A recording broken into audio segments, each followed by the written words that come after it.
ನಮಸ್ಕಾರ. ಶ್ರೀಮದ್ ಭಾಗವತ ತೃತೀಯ ಸ್ಕಂದ. ಪರೀಕ್ಷಿತ್ ರಾಜನು ಸೂತರನ್ನು ಕುರಿತು ವಿದುರನು ಹಾಗೂ ಮೈತ್ರೇಯರು ಯಾವ ಕ್ಷೇಮ ಕ್ಷೇತ್ರದಲ್ಲಿ ಭೇಟಿಯಾದರು ಮತ್ತು ವಿದುರನು ಹಸ್ತಿನಾವತಿಯನ್ನು ಬಿಟ್ಟು ಹೊರಡಲು ಕಾರಣವೇನೆಂದು ಪ್ರಶ್ನಿಸಿದನು. ಅದಕ್ಕೆ ಉತ್ತರವಾಗಿ ಶುಕರು ಈ ರೀತಿ ಹೇಳಿದರು. ಶುಕ: ಧೃತರಾಷ್ಟ್ರನಿಗೆ ಇದ್ದ ಅಪರೋಕ್ಷ ಜ್ಞಾನವು ಅವನ ಪ್ರಾರಬ್ಧ ಕರ್ಮದಿಂದ ಮರೆಯಾಗಿತ್ತು. ಪುತ್ರ ವ್ಯಾಮೋಹದಿಂದ ತನ್ನ ಅಧರ್ಮಿಷ್ಠ ಮಕ್ಕಳ ಅನ್ಯಾಯಗಳನ್ನೆಲ್ಲ ಪೋಷಿಸುತ್ತಾ ಬಂದಿದ್ದನು. ಶ್ರೀಕೃಷ್ಣನ ಸಂಧಾನವು ವಿಫಲವಾದ ಮೇಲೆ ಧೃತರಾಷ್ಟ್ರನು ವಿದುರನನ್ನು ಬರಮಾಡಿ ತನ್ನ ಕರ್ತವ್ಯವನ್ನು ಕೇಳಿದನು. ಆಗ ಮಂತ್ರಿ ಶ್ರೇಷ್ಠನಾದ ವಿದುರನು ವಿದುರ ನೀತಿ ಎಂದೇ ಪ್ರಸಿದ್ಧವಾದ ನೀತಿಯನ್ನು ಬೋಧಿಸಿದನು. ವಿದುರನು ರಾಜನಿಗೆ ಅವನ ಮಗ ಹರಿದ್ವೇಷಿ, ಅವನನ್ನು ತ್ಯಜಿಸುವುದೇ ಉತ್ತಮವೆಂದು ತಿಳಿಸಿದನು. ಅದನ್ನು ಕೇಳಿದ ದುರ್ಯೋಧನನು, ಈ ವಿದುರನು ಶತ್ರುಗಳಿಗೆ ಹಿತೈಷಿಯಾದುದರಿಂದ ಇವನನ್ನು ಊರಿನ ಹೊರಗೆ ದಬ್ಬಲು ಆಜ್ಞಾಪಿಸಿದನು. ಕೂಡಲೇ ವಿದುರನು ತೀರ್ಥಯಾತ್ರೆಗೆ ಹೊರಟು ಹೋದನು. ಪ್ರಭಾಸ ಕ್ಷೇತ್ರಕ್ಕೆ ಬಂದನು. ಅಲ್ಲಿ ಉದ್ಧವನು ಯಾದವರಿಗೆ ಋಷಿಗಳು ಪರಸ್ಪರ ಹೊಡೆದಾಡಿ ಸಾಯುವ ಶಾಪ ಕೊಟ್ಟ ವಿಚಾರವನ್ನು ತಿಳಿಸಿದನು. ಅದನ್ನು ಕೇಳಿ ನೊಂದುಕೊಂಡ ವಿದುರನು ಕೃಷ್ಣನ ಅಪ್ಪಣೆಯಂತೆ ಬದರಿ ಕ್ಷೇತ್ರಕ್ಕೆ ಹೋದನು. ಅಲ್ಲಿ ಪುನಃ ಉದ್ಧವನು ಕಂಡನು. ಅಲ್ಲಿ ವಿದುರನು ಶ್ರೀಹರಿಯ ಮಹಿಮೆಯನ್ನು ವಿವರಿಸುವಂತೆ ಅವನನ್ನು ಕೇಳಿದನು. 1ನೇ ಅಧ್ಯಾಯ ಮುಗಿಯಿತು. ವಿದುರನು ಶ್ರೀಹರಿಯ ಮಹಿಮೆಯನ್ನು ಹೇಳೆಂದು ಕೇಳಿದಾಗ ಅವನ ಸ್ಮರಣೆಯಿಂದ ಉದ್ಧವನಿಗೆ ದುಃಖವಾಯಿತು.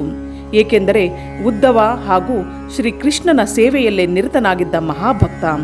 ಅವನಿಗೆ ಶ್ರೀಕೃಷ್ಣನು ಪರಂಧಾಮಕ್ಕೆ ತೆರಳುವ ಸಂಗತಿಯನ್ನು ಹೇಗೆ ಹೇಳುವುದೆಂದು ಯೋಚಿಸಿದನು. ನಂತರ ಈ ರೀತಿ ಹೇಳುತ್ತಾನೆ. ಉದ್ಧವ: ವಿದುರ, ಶ್ರೀಕೃಷ್ಣನು ಪರಂಧಾಮಕ್ಕೆ ತೆರಳುವವನಿದ್ದಾನೆ. ಯಾದವರು ಅವನ ಮಹಿಮೆಯನ್ನು ತಿಳಿಯದ ಅದೃಷ್ಟಹೀನರು. ದುಷ್ಟ ನಿಗ್ರಹ ಶಿಷ್ಟ ಪರಿಪಾಲಕನಾಗಿ ವಸುದೇವ ದೇವಕಿಯರಲ್ಲಿ ಜನಿಸಿ ಮಹಾಮಹಿಮೆಗಳನ್ನು ಮಾಡಿದರೂ ಸಾಮಾನ್ಯ ಮನುಷ್ಯರಂತೆ ತೋರಿಸಿಕೊಂಡನು. ಇಂತಹವನನ್ನು ಅಗಲಿ ಹೇಗೆ ಬದುಕಲಿ? 2ನೇ ಅಧ್ಯಾಯ ಮುಗಿಯಿತು. ಶ್ರೀಕೃಷ್ಣನು ಕಂಸನನ್ನು ಕೊಂದು ಗುರುದಕ್ಷಿಣಿಯಾಗಿ ಸಾಂದೀಪನಿ ಗುರುಗಳಿಗೆ ಮರಣಿಸಿದ ಅವರ ಮಗನನ್ನು ಬದುಕಿಸಿಕೊಟ್ಟನು. ರುಕ್ಮಿಣಿಯನ್ನು ಮದುವೆಯಾದನು. ಸ್ವರ್ಗದಿಂದ ಪಾರಿಜಾತ ವೃಕ್ಷವನ್ನು ತಂದನು.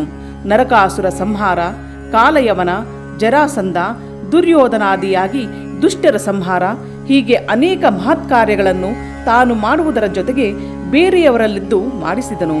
ಕಲಿಯುಗದಲ್ಲಿ ಬದುಕಿರುವುದು ಭೂಭಾರವೆಂದು ತಿಳಿದು ಅಜೇಯರಾದ ಯಾದವರನ್ನು ಋಷಿಗಳ ಶಾಪ ನಿಮಿತ್ತ ಮಾಡಿ ಸಂಹರಿಸಿ ಸ್ವರ್ಗಕ್ಕೆ ಕಳುಹಿಸಲು ನಿಶ್ಚಯಿಸಿದನು. ಪಾಂಡವರನ್ನು ರಾಜ್ಯದಲ್ಲಿ ಸ್ಥಾಪಿಸಿ ಸತ್ತ ಪರೀಕ್ಷಿತರನ್ನು ಬದುಕಿಸಿದನು. ಋಷಿಗಳಿಗೆ ಯಾದವರಿಗೆ ಅವರು ಶಾಪವನ್ನು ಕೊಡುವಂತೆ ಪ್ರೇರೇಪಿಸಿದನು. ಯಾದವರು ಪ್ರಭಾಸಕ್ಕೆ ಬಂದು ಸ್ನಾನ ಮಾಡಿ ದಾನಾದಿಗಳನ್ನು ಕೊಟ್ಟು ಬ್ರಾಹ್ಮಣರಿಗೆ ಭೋಜನ ಮಾಡಿಸಿ ತಾಂಬೂಲಾದಿಗಳನ್ನು ಕೊಟ್ಟು ನಮಸ್ಕರಿಸಿದರು. 3ನೇ ಅಧ್ಯಾಯ ಮುಗಿಯಿತು. ಉದ್ಧವನು ವಿದುರನಿಗೆ ಯಾದವರ ನಾಶವನ್ನು ನಡೆದಂತೆ ವಿವರಿಸಿದನು. ಶ್ರೀಕೃಷ್ಣನು ತಿಳಿಸಿದಂತೆ ಉದ್ಧವನು ಬದರಿಗೆ ಬಂದು ಅವನನ್ನು ಹುಡುಕಿಕೊಂಡು ಹೋದನು. ಅಲ್ಲಿ ಕೃಷ್ಣನು ಒಂದು ವಟವೃಕ್ಷದ ಕೆಳಗೆ ತನ್ನ ಅವತಾರ ಕಾಲದಲ್ಲಿದ್ದ ರೂಪದಲ್ಲಿ ಕುಳಿತಿದ್ದನು. ಆಗ ಮೈತ್ರೇಯರು ಅಲ್ಲಿಗೆ ಬರುವರು. ಇಬ್ಬರೂ ಶ್ರೀಕೃಷ್ಣನಿಗೆ ನಮಸ್ಕರಿಸಿ ಕುಳಿತುಕೊಳ್ಳುವರು. ಆಗ ಕೃಷ್ಣನು ಉದ್ಧವನಿಗೆ, ಹಿಂದೆ ಬೃಹಸ್ಪತಿ ರೂಪದಲ್ಲಿದ್ದೇ ಆದ ಕಾರಣ ನಿನಗೆ ಭಾಗವತವನ್ನು ಉಪದೇಶಿಸುವೆನು. ನಿನಗೆ ಈ ಜನ್ಮವೇ ಕೊನೆಯದೆಂದು ಹೇಳಿದನು. ಉದ್ಧವ: ಕೃಷ್ಣ, ನೀನು ವಿಧಿಬದ್ಧನಲ್ಲ. ಆದರೂ ಸಾಮಾನ್ಯ ಮಾನವರಂತೆ ವಿಹಿತ ಕರ್ಮಗಳನ್ನು ಮಾಡುವೆ. ನಿನ್ನ ಮಹಿಮೆಯನ್ನು ನನ್ನ ಯೋಗ್ಯತೆಗೆ ತಕ್ಕಂತೆ ಉಪದೇಶಿಸು ಎಂದು ಕೇಳಿಕೊಂಡನು. ಅದರಂತೆ ಶ್ರೀಕೃಷ್ಣನು ಉದ್ಧವನಿಗೆ ತನ್ನ ಮಹಿಮೆಯನ್ನು ಉಪದೇಶಿಸಿ ಯಮುನೆಗೆ ಹೊರಟು ಹೋದನು. ವಿದುರ ಉದ್ಧವರು ಆ ರಾತ್ರಿ ಹರಿಭಜನೆಯಲ್ಲಿ ಕಳೆದರು. ಬೆಳಿಗ್ಗೆ ಉದ್ಧವನು ಬದರಿಗೆ ಹೊರಟಾಗ ವಿದುರನು ತನಗೆ ಕೃಷ್ಣನ ಉಪದೇಶಗಳನ್ನು ತಿಳಿಸುವಂತೆ ಕೇಳಿಕೊಂಡನು. ಆದರೆ ಉದ್ಧವನು, ನಿನಗೆ ಮೈತ್ರೇಯರು ಉಪದೇಶಿಸುವಂತೆ ಶ್ರೀಕೃಷ್ಣನಾಜ್ಞೆ ಎಂದು ಬದರಿಗೆ ಹೋದನು. ಪರೀಕ್ಷಿತ್ ರಾಜನು ಶುಕರನ್ನು ಉದ್ಧವನು ಯಾದವನಾದರೂ ಹೊಡೆದಾಡಿ ಸಾಯದೆ ಹೇಗೆ ಉಳಿದನು ಎಂದು ಪ್ರಶ್ನಿಸಿದನು. ಆಗ ಶುಕರು, ಶ್ರೀಕೃಷ್ಣನು ಪರಂಧಾಮಕ್ಕೆ ಹೋದ ಮೇಲೆ ತನ್ನ ಮಹಿಮೆಯನ್ನು ಪ್ರಚಾರ ಮಾಡಲು ಉದ್ಧವನು ಬದುಕಿರಲೆಂದು ಸಂಕಲ್ಪ ಮಾಡಿದ್ದನು. ವಿದುರನು ಶ್ರೀಕೃಷ್ಣನನ್ನು ಸ್ಮರಿಸಿಕೊಂಡು ಸ್ವಲ್ಪ ಹೊತ್ತು ದುಃಖಿಸಿ ನಂತರ ಮೈತ್ರೇಯರಿದ್ದ ಗಂಗಾದ್ವಾರಕ್ಕೆ ಬಂದನು. 4ನೇ ಅಧ್ಯಾಯ ಮುಗಿಯಿತು. ವಿದುರ: ಮೈತ್ರೇಯರೇ, ಜನರಿಗೆ ದುಃಖವು ಹೋಗಿ ಸುಖವು ಬರಬೇಕಾದರೆ ಏನು ಮಾಡಬೇಕು? ಶ್ರೀಹರಿಯು ಆದಿಯಲ್ಲಿ ಜಗತ್ತನ್ನು ಹೇಗೆ ಸೃಷ್ಟಿಸಿದನು? ಮತ್ಸ್ಯಾದಿ ಅವತಾರಗಳಲ್ಲಿ ಶ್ರೀಹರಿಯು ಮಾಡುವ ಕರ್ಮಗಳಾವುವು? ವ್ಯಾಸರ ಮುಖದಿಂದ ಭಾರತವನ್ನು ಅನೇಕ ಬಾರಿ ಕೇಳಿರುವೆನು. ಅದು ಕೃಷ್ಣನ ಕತೆ. ಶ್ರೀಹರಿಯ ಮಹಿಮೆಯನ್ನು ತಿಳಿಸುವ ಭಾಗವತ ಪುರಾಣವನ್ನು ತಿಳಿಸಿ. ಇದು ಸಕಲರ ಪಾಪಗಳನ್ನು ಪರಿಹರಿಸಬಲ್ಲದು. ಮೈತ್ರೇಯ: ವಿದುರ, ನೀನು ಯಮನ ಅವತಾರದವನು. ಮಾಂಡವ್ಯ ಋಷಿಯ ಶಾಪದಿಂದ ವೇದವ್ಯಾಸರಿಂದ ವಿಚಿತ್ರ ವೀರ್ಯನ ಪತ್ನಿಯ ದಾಸಿಯಲ್ಲಿ ಹುಟ್ಟಿರುವೆ. ನಿನಗೆ ಉಪದೇಶಿಸಲು ಶ್ರೀಕೃಷ್ಣನು ಪರಂಧಾಮಕ್ಕೆ ಹೊರಡುವಾಗ ನನಗೆ ತಿಳಿಸಿದ್ದಾರೆ. ಶ್ರೀಹರಿಯ ಲೀಲೆಗಳನ್ನು ಈಗ ನಿನಗೆ ತಿಳಿಸುವೆನು. 5ನೆಯ ಅಧ್ಯಾಯ ಮುಗಿಯಿತು. ಶ್ರೀಹರಿಯು ಸರ್ವ ಜೀವರಿಗೂ ಅಧಿಪತಿ, ಸಮಾಧಿಕರಹಿತ, ಸ್ವತಂತ್ರ, ಪ್ರಳಯ ಕಾಲದಲ್ಲಿ ಇರುವವನು. ಶ್ರೀಹರಿಯು ಜಡ ಪ್ರಕೃತಿಯನ್ನು, ಅದರ ಅಭಿಮಾನಿನಿ ಚೇತನ ಪ್ರಕೃತಿಯನ್ನು ಉಪಯೋಗಿಸಿಕೊಂಡು ಜಗತ್ತನ್ನು ಸೃಷ್ಟಿಸಿದನು. ಹರಿಯೇ ಪ್ರಧಾನನಾಗಿದ್ದರಿಂದ ಮಯವೆನಿಸಿದನು. ಆತನ ಸಂಬಂಧ ಉಳ್ಳವನಾದ್ದರಿಂದ ಚೇತನ ಜಡ ಪ್ರಕೃತಿಗಳೆರಡೂ ಮಾಯಾ ಎನಿಸುವವು. ಹರಿಯು ವಾಸುದೇವ ರೂಪವನ್ನು ವ್ಯಕ್ತಿಗೊಳಿಸಿದನು. ಅವನಿಂದ ಮಹಾತತ್ವವು ಬ್ರಹ್ಮದೇವರು ಹುಟ್ಟಿದರು. ಮಹಾತತ್ವದಿಂದ ಅಹಂಕಾರ ತತ್ವವೂ ಹುಟ್ಟಿತು. ಇದೇ ಶರೀರ, ಇಂದ್ರಿಯಗಳು, ಮನಸ್ಸುಗಳಿಗೆ ಮೂಲ ಕಾರಣ. ಇದರಿಂದಲೇ ಪಂಚಭೂತಗಳು ಹುಟ್ಟಿದವು. ಬ್ರಹ್ಮಾದಿಗಳು ಪರಸ್ಪರ ಸೇರಿಕೊಂಡು ಬ್ರಹ್ಮಾಂಡವನ್ನು ಸೃಷ್ಟಿಸಲಾರದೆ ಶ್ರೀಹರಿಯನ್ನು ಸಂಸಾರ ದುಃಖವನ್ನು ಪಾದಕಮಲವುಳ್ಳವನೆಂದು ಸ್ತುತಿಸುವರು. ನಂತರ ದೇವತೆಗಳೆಲ್ಲರೂ ಬ್ರಹ್ಮಾಂಡ ನಿರ್ಮಾಣಕ್ಕೆ ಬೇಕಾದ ಜ್ಞಾನವನ್ನು ಅನುಗ್ರಹಿಸುವಂತೆ ಬೇಡಿಕೊಂಡರು. 6ನೆಯ ಅಧ್ಯಾಯ ಮುಗಿಯಿತು. ತತ್ವಾಭಿಮಾನಿಗಳು ಮಾಡಿದ ಸ್ತೋತ್ರವನ್ನು ಶ್ರೀಹರಿಯು ಕೇಳಿ ತನ್ನ ಪತ್ನಿ ಸಹಿತನಾಗಿ ಮಹತ್ತತ್ವ ಮೊದಲಾದ 23 ತತ್ವಗಳಲ್ಲಿ ಪ್ರವೇಶಿಸಿ ಅವುಗಳ ಶಕ್ತಿಯನ್ನು ವ್ಯಕ್ತ ಮಾಡಿದನು. ಆದರೆ ಬೇರೆ ಬೇರೆ ಇದ್ದ ತತ್ವಗಳನ್ನು ಅಂಶಗಳಿಂದ ಒಂದುಗೂಡಿಸಿದನು. ಅದು ಬ್ರಹ್ಮನ ಶರೀರವಾಗಿರುವುದರಿಂದ ಪುರುಷನೆಂದು ಕರೆಸಿಕೊಳ್ಳುವ ಬ್ರಹ್ಮಾಂಡವನ್ನು ಸೃಷ್ಟಿಸಿತು. ಅದರೊಳಗೆ ಚೇತನಾಚೇತನ ಜಗತ್ತು ಹುಟ್ಟಿತು. ಶ್ರೀಹರಿಯು ಸರ್ವ ಜೀವರಿಂದ ಕೂಡಿ ಆ ಬ್ರಹ್ಮಾಂಡವನ್ನು ಪ್ರವೇಶಿಸಿದನು. ಇದು 2ನೆಯ ಅವತಾರ. ಬ್ರಹ್ಮಾಂಡದೊಳಗೆ ಘನೋದಕವನ್ನು ಸೃಷ್ಟಿಸಿ ಅಲ್ಲಿ ದೇವ ಮಾನವ 1000 ವರ್ಷಗಳ ಕಾಲ ಶೇಷಶಾಹಿಯಾಗಿ ಮಲಗಿದನು. ಬಳಿಕ ಅವನೇ ಬ್ರಹ್ಮದೇವರ ವಿರಾಟ್ ಎನಿಸುವ ದೇಹವನ್ನು ಸೃಷ್ಟಿಸಿ ಅದನ್ನು ಪ್ರೇರೇಪಿಸಲು ಅದರೊಳಗೆ ಪ್ರವೇಶಿಸಿದನು. ಇದು ಪುರುಷ ನಾಮರ 3ನೆಯ ಅವತಾರ. ಬ್ರಹ್ಮನೊಳಗಿರುವ ಶ್ರೀಹರಿಯು ಆಧ್ಯಾತ್ಮ, ಆದಿದೈವ, ಆದಿಭೂತ ರೂಪಗಳಿಂದ ಕೂಡಿ 3 ಬಗೆಯೆನಿಸಿದವು. 10 ರೂಪಗಳುಳ್ಳವನಾದನು. ನಂತರ ವಾಗೀಂದ್ರಿಯಗಳು, ಜಿಹ್ವೆ, ಮೂಗು, ಕಣ್ಣು, ಕಿವಿ ಮುಂತಾದ ಅಂಗಗಳು ಹುಟ್ಟಿಕೊಂಡು ತನ್ನ ಉಸಿರಾಡುವುದು, ಓಡಾಡುವುದು ಮುಂತಾದ ವ್ಯಾಪಾರವನ್ನು ಪ್ರಾರಂಭಿಸಿದನು. ಈ ಲೋಕದಲ್ಲಿ ಸುರರು, ಅಸುರರು, ಮನುಷ್ಯರು ಮೊದಲಾದ ಸಕಲ ಜೀವರಾಶಿಗಳು ವಾಸಿಸಿದವು. ಸತ್ವಗುಣದಿಂದ ದೇವತೆಗಳು ಸ್ವರ್ಗವನ್ನು, ರಜೋಗುಣದಿಂದ ಮನುಷ್ಯರು ಮತ್ತು ಅವರ ಅನುಯಾಯಿಗಳು ಭೂಮಿಯನ್ನು, ತಮೋಗುಣದಿಂದ ಭೂತಾದಿ ಗಣಗಳು ಅಂತರಿಕ್ಷವನ್ನು ಆಶ್ರಯಿಸಿದರು. ಮುಖದಿಂದ ಬ್ರಾಹ್ಮಣ ವರ್ಣವು, ತದಾಭಿಮಾನಿಯು, ಬಾಹುಗಳಿಂದ ಕ್ಷತ್ರಿಯ ವರ್ಣವು, ತೊಡೆಯಿಂದ ವೈಶ್ಯ ವರ್ಣವು, ಪಾದದಿಂದ ಶೂದ್ರ ವರ್ಣವು ಹುಟ್ಟಿದವು. ಬ್ರಾಹ್ಮಣರು ಎಲ್ಲ ವರ್ಣದವರಿಗೂ ಗುರುಗಳೆನಿಸಿದರು.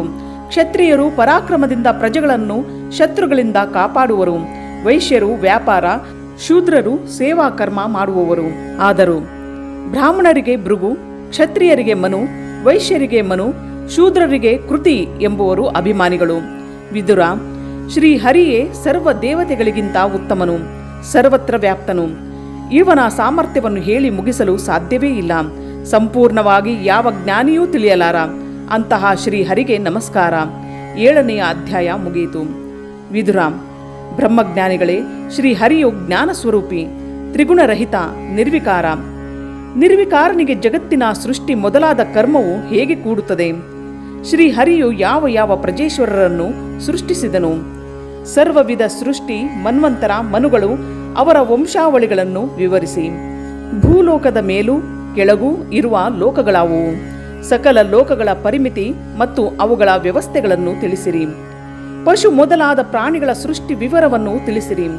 ಎಲ್ಲಕ್ಕಿಂತ ಹೆಚ್ಚಾಗಿ ಶ್ರೀನಿವಾಸನ ಉತ್ಕೃಷ್ಟ ಪರಾಕ್ರಮವನ್ನು ವಿವರಿಸಿ. ಮೋಕ್ಷ ಸಾಧನ ಶಾಸ್ತ್ರ ಯಾವುದು? ಅದಕ್ಕೆ ವಿರುದ್ಧವಾದ ದುಷ್ಟ ಶಾಸ್ತ್ರಗಳು ಯಾವುದು? ಬ್ರಾಹ್ಮಣಾದಿ ಕನ್ಯೆಯರನ್ನು ಕ್ಷತ್ರಿಯಾದಿಗಳು ಮದುವೆಯಾದ ಸಂಗತಿಯನ್ನು ತಿಳಿಸಿ. ಸಾತ್ವಿಕ, ರಾಜಸ, ತಾಮಸ ಕರ್ಮಗಳಿಂದ ಜೀವರಿಗೆ ಆಗುವ ಗತಿಗಳು ಯಾವುವು? 4 ಪುರುಷಾರ್ಥಗಳಿಗೆ ಪರಸ್ಪರ ವಿರೋಧವಿಲ್ಲದ ಸಾಧನಗಳಾವುವು? ವಾಣಿಜ್ಯಾದಿ ವೃತ್ತಿ, ರಾಜನೀತಿ, ಗ್ರಹಾದಿಗಳ ಸ್ಥಿತಿ, ಪ್ರವಾಸದಲ್ಲಿ ಪುರುಷನ ಧರ್ಮ ಮತ್ತು ಆಪದ್ಧರ್ಮಗಳನ್ನು ವಿವರಿಸಿ ಜನಾರ್ದನನು ಏತರಿಂದ ಪ್ರೇರಿತನಾಗುವನು. ತತ್ವಗಳ ಪ್ರಳಯ ಎಷ್ಟು ವಿಧಗಳಾಗಿರುವವು? ಪ್ರಳಯದಲ್ಲಿ ಶ್ರೀಹರಿಯನ್ನು ಸೇವಿಸುತ್ತಿದ್ದವರು ಯಾರು? ಅವನಲ್ಲಿ ಪ್ರವೇಶಿಸಿದವರಾರು? ಹರಿಯು ವ್ಯಕ್ತ ರೂಪದಿಂದಿರುವುದನ್ನು, ಅಸ್ವತಂತ್ರ ತತ್ವಗಳ ಸ್ವರೂಪವನ್ನು ತಿಳಿಸಿ ಜ್ಞಾನ ಮತ್ತು ಅದರ ಸಾಧನವನ್ನು ವಿವರಿಸಿ. ಮೈತ್ರೇಯರು ಆನಂದದಿಂದ ಉತ್ತರಿಸಲಾರಂಭಿಸಿದರು. 8ನೆಯ ಅಧ್ಯಾಯ ಮುಗಿಯಿತು. ಮೈತ್ರೇಯ: ವಿದುರನೇ, ಶ್ರೀಕೃಷ್ಣನ ಆಜ್ಞೆಯಂತೆ ಹಾಗೂ ನೀನು ಹರಿಯು ಸರ್ವೋತ್ತಮನೆಂದು ತಿಳಿದಿರುವ ಕಾರಣ ಭಾಗವತವನ್ನೇ ಹೇಳುವೆನು. ಇದನ್ನು ಶೇಷದೇವರು ಸನತ್ಕುಮಾರಾದಿ ಜ್ಞಾನಿಗಳಿಗೆ ಉಪದೇಶಿಸಿದ್ದಾರೆ. ನಮ್ಮ ಗುರುಗಳಾದ ಪರಾಶರಿಂದ ಕೇಳಿದ ಹಾಗೆಯೇ ನಿನಗೆ ಹೇಳುವೆನು. ಇದು ಮಹಾ ದುಃಖ ಪರಿಹಾರವು. ಪದ್ಮಕಲ್ಪದ ಕಥೆ. ಶ್ರೀಹರಿಯು ವಿರಾಟ ಕಲ್ಪದ ಪ್ರಳಯೋದಕದಲ್ಲಿ ಮುಕ್ತ ಶೇಷಶಾಹಿಯಾಗಿ 1000 ವರ್ಷಗಳು ಮಲಗಿದನು. ನಂತರ ಸೃಷ್ಟಿಸಲಿಚ್ಛಿಸಿದನು. ಅವನ ನಾಭಿಯಿಂದ ಕಮಲದ ಮೊಗ್ಗು ಹೊರಹೊಮ್ಮಿತು. ಅದರಿಂದ ಬ್ರಹ್ಮದೇವರು ಹುಟ್ಟಿದರು. ಅವರು 4 ದಿಕ್ಕುಗಳನ್ನು ನೋಡಿದಾಗ 4 ಮುಖಗಳಾದವು. ಒಮ್ಮೆ ಪದ್ಮವು ಅಲ್ಲಾಡಿದಾಗ ಬ್ರಹ್ಮದೇವರು ತಮಗೂ ಪದ್ಮಕ್ಕೂ ಒಬ್ಬ ಕರ್ತನಿರಬೇಕೆಂದು ನಿಶ್ಚಯಿಸಿದನು. ಹುಡುಕಿದರೆ ಕಾಣದೆ 100 ವರ್ಷ ತಪಸ್ಸು ಮಾಡಿದರು. ನಂತರ ಅವರ ಹೃದಯದಲ್ಲಿಯೇ ಶ್ರೀ ವಿಷ್ಣುವಿನ ದರ್ಶನವಾಯಿತು. ಕೂಡಲೇ ಶ್ರೀ ಹರಿಯ ಅನುಗ್ರಹವನ್ನು ಪಡೆಯುವುದಕ್ಕಾಗಿ ಅವನನ್ನು ಸ್ತುತಿಸಲಾರಂಭಿಸಿದನು. 9ನೆಯ ಅಧ್ಯಾಯ ಮುಗಿಯಿತು. ಬ್ರಹ್ಮ: ಭಕ್ತನು ಮಾಡುವ ಪ್ರತಿಯೊಂದು ಕರ್ಮದಲ್ಲಿಯೂ ನೀನೇ ನಿಂತು ಮಾಡಿಸುವ. ನಿನ್ನ ಸೇವೆಯಲ್ಲಿ ವಿಮುಖರಾದವರು ಸಂಸಾರದಲ್ಲಿ ತೊಳಲುವರು. ಫಲಾಪೇಕ್ಷೆ ಇಲ್ಲದೆ ಭಗವಂತನಾದ ನಿನ್ನನ್ನು ಆರಾಧಿಸಿದರೆ ಮುಕ್ತಿ ದೊರಕುವುದು. ನೀನು ಬ್ರಹ್ಮನಾದ ನನ್ನಲ್ಲಿದ್ದು ಸೃಷ್ಟಿಯನ್ನು ಮಾಡಿ, ಶಿವನಲ್ಲಿದ್ದು ಸಂಹಾರ ಮಾಡಿ ಸಾಕ್ಷಾತ್ತಾಗಿ ರಕ್ಷಿಸುವೆ. ಇಂತಹ ಕಾಲಾಂತರ್ಯಾಮಿಯಾದ ನಿನಗೆ ನಮಸ್ಕಾರ. ಸೃಷ್ಟಿಯ ಜ್ಞಾನವನ್ನು ಕೊಡು. ಅಂಗಭೂತನಾದ ನನಗೆ ನಿನ್ನ ಜ್ಞಾನವು ಲೋಪವಾಗದಿರಲಿ. ಪಾಪಿಗಳನ್ನು ಸೃಷ್ಟಿಸಬೇಕಾದ್ದರಿಂದ ಅದರಿಂದ ಬರುವ ಪಾಪವು ನಾಶವಾಗಲಿ. ವೇದ ವ್ಯಾಖ್ಯಾನಗಳು ಲೋಪವಾಗದಿರಲಿ. ನನ್ನ ಸೃಷ್ಟಿ ಕಾರ್ಯವು ಸುಗಮವಾಗಿ ನಡೆಯುವಂತೆ ಅನುಗ್ರಹಿಸು. ಕಣ್ತೆರೆದು ನೋಡಿ ಮಧುರವಾದ ನಿನ್ನ ಮಾತುಗಳಿಂದ ನನಗೆ ಅಭಯವನ್ನು ಕೊಡು. ಆಗ ವಿಷ್ಣುವು ಬ್ರಹ್ಮನಿಗೆ ಅಭಯವನ್ನಿತ್ತು ಮೊದಲಿನಂತೆಯೇ ಸೃಷ್ಟಿ ಕಾರ್ಯವನ್ನು ಮಾಡಲು ತಿಳಿಸಿದನು. ನಂತರ ಪರಮಾತ್ಮನು ಮರೆಯಾದನು. 10ನೆಯ ಅಧ್ಯಾಯವು ಮುಗಿಯಿತು.